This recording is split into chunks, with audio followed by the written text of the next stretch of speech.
이번 시간부터는 삼각함수에 대해서 공부를 한번 해볼게요. 삼각함수 같은 경우에는 굉장히 독립되어 있는 단원이죠. 수열과 더불어서 수원 수투의 일련의 흐름들을 봤을 때 이제 가장 독립적인 단원이라서 문제들도 이 삼각함수가 가지고 있는 특징들을 중점적으로 문제 내죠. 그래서 이 상가함수 파트는 어렵다라는 느낌보다는 너무 이제 독립적인 단원이기 때문에 좀 낯설고 생소하다라는 느낌을 여러분이 가져주시면 돼요.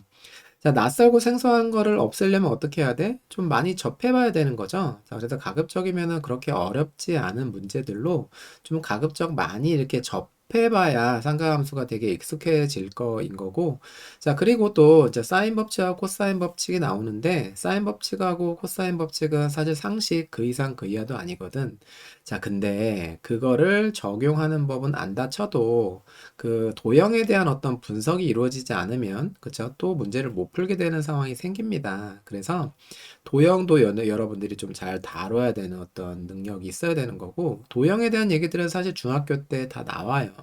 유클리드 기하다라고 얘기를 해서 그런 어떤 논진 기하에 대한 얘기들이 이제 중점적으로 여기 쓰이는데, 거의 중학교 도형에 대한 얘기인 거죠, 결국. 다른 게 아니라 도형을 분석하는 방법은.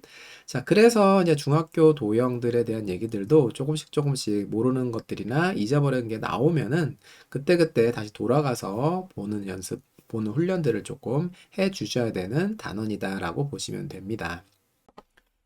삼각함수를 들어가기 앞서서 이제 각에 대한 정의를 먼저 이제 하고 가야 되는데, 각이라는 거는 두 반직선이 이루는 요 사이에 요 양을 우리는 각이라고 얘기를 하죠. 그쵸? 근데 각은 두 반직선으로 표현을 할 때 최대 360도까지밖에 표현이 안 되죠. 그쵸? 얘네들이 한 바퀴가 지금 360도니까. 근데 360도를 넘어가는 각도 표현을 하고 싶었다란 얘기예요. 그쵸? 그래서 360도를 넘어가는 각은 어떤 식으로 표현할까라고 이제 생각을 하다가 이제 용어를 정의를 하고 그거를 이제 얘기를 하는 거죠. 그쵸? 어떻게?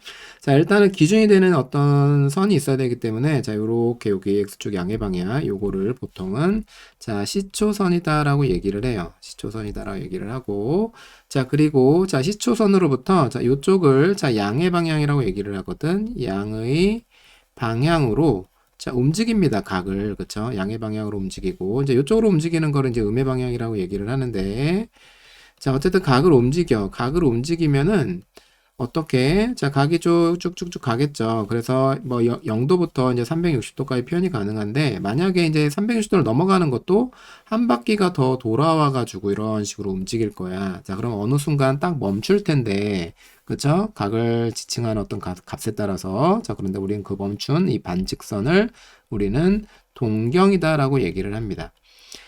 그래서 시초선과 동경을 가지고, 이제 각의 크기를 이제 확인할 수가 있는데, 예를 들어서, 요 동경이 만약에 여기 딱 멈췄더라면, 요거는 어떤 각을 나타내는 거야? 뭐, 요 각을 나타낼 수도 있는 거고, 그쵸?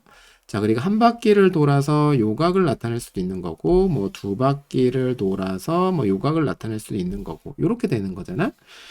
그래서 요각, 요각을 알파도라고 얘기를 하게 되면은, 요 동경에 대한, 각을 어떻게 몇 바퀴를 돌았는지는 모른다. 360도 곱하기 n 더하기 알파로 표현할 수가 있죠. 알파도. 그리고 n은, 뭐겠어? 정수겠죠. 몇 바퀴를 돌았는지를 모른다. 라고 얘기를 쓰는 거. 그래서 요렇게 쓰는 거를 우리는 뭐라고 얘기를 하냐면, 일반각이다라는 표현을 쓰게 되고, 일반각이라는 사실을 알았으면 이제 표현을 못하는 각은 없는 거죠. 그쵸? 이제 360도를 넘어가도 충분히 각으로 표현이 가능하다. 그래서 n은 정수고, 알파는 요거 0에서 0도부터 360도 전까지로 좀 이런 식으로 표현을 하게 되어 있습니다. 그래서 이렇게 쓰는 거를 우리는 일반각이다라고 얘기를 하고, 동경이, 요쪽에서 멈춰 있으면은 우리는 그거를 일사분면의 각, 일사분면의 각이다라고 얘기를 하고, 여기는 제2사분면, 여기는 제3사분면, 여기는 제4사분면의 각이다라고 얘기를 합니다. 그래서 일반각으로 표현하는 이유는 그쵸? 360도를 넘어가는 각도 자유자재로 표현하기 위함이다라고 알아시면 되겠습니다. 자, 문제 하나 볼게. 자, 다음 각을 일반 각으로 표현해 달라는 얘기입니다. 자, 알파가 0도부터 360도 사이로 해놔야 돼. 자, 70도라는 거. 자, 동경도 표현하고 가보자. 시초선으로부터 70도니까 이렇게 동경이 표현이 되겠죠. 그쵸? 여기가 70도 이렇게 표현이 될 거야. 자, 그럼 이거는 한 바퀴도 안 돈 거기 때문에 360도 곱하기 0이겠죠. 플러스 70도다. 이렇게 표현을 하시면 되고요. 그쵸? 자, 2번은, 자, 마이너스 80도거든. 자, 마이너스 80도는, 자, 이렇게 음의 방향으로 마이너스 80이 돌아간 거야. 자, 그럼 이렇게 생기면서 여기가 지금 80도인 거. 이게 바로 동경인 거고. 자, 그러면 이거를 이제 표현해야 되는 거니까, 그쵸? 일반각으로는. 자, 마찬가지죠. 360도 곱하기 0도, 그쵸? 이렇게 되는 거고. 자, 요거를 표현하면 됩니다. 요거 얼마야? 전체가 360도니까 거기서 80도를 빼게 되면 280이지, 그치? 360도 더하기 0 곱하기 0 더하기 얼마라고? 360에서 8을 빼면 280도 이렇게 표현하면 되겠죠.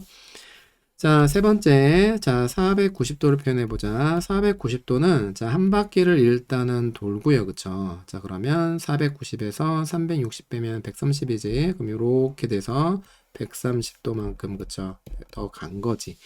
자, 그럼 일반각으로 표현하면 뭐라고? 360도 곱하기 한 바퀴 돌았죠. 그쵸? 이렇게 되는 거고, 그리고 여기에다가 130도를 이렇게 더해주시면 되고요.